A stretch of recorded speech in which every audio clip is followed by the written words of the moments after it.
Losako na balandi nyoso balanda Damaris la grâce divine TV. Mikolo balobi biso to kimelika na ba vlog. Ne bo mona biso to na otonga te. Na ebite ba classe na biso batumbola ngata na ne ba filmer nga na eba kitesco bo mona nga mona te téléphone na o filmer na nga epesa nga pe courage ne ba filmer na bite sa pe mo petit vlog na nga na otonga na école na biso to yekola kotonga to yekola kolamba menga musana nga eza kolamba na lamba ka kitoko makasi mutalekinga zate. Mama asko na place to classe saka ba ciseaux to salimo ba kusiana poto tsa batonga likolo ba finit asko bomo na basinga ndeka to classer siko to yope obima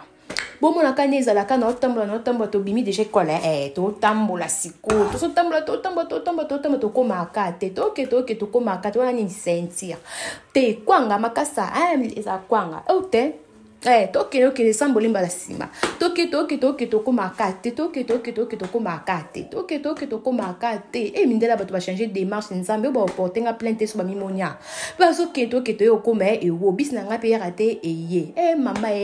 porte pe ko funga na koti pe na kati bisango na koti propre o wapi bato bazate ka ngamoko so yaki na Congo ba bisabo nde bo finani finetala bato ebele nzoka chance na milambele déjà lobby na lamba ki mo pondu na nga ya bien na mwanda kala na nga na fufu na tabala nga ndeka bomo na sa tabala nga roti pour no succès na moi 20 et ça la ka moi bien moi 20 moko ya bien bo s'abonner bo partager vidéo bo liker bisous bye.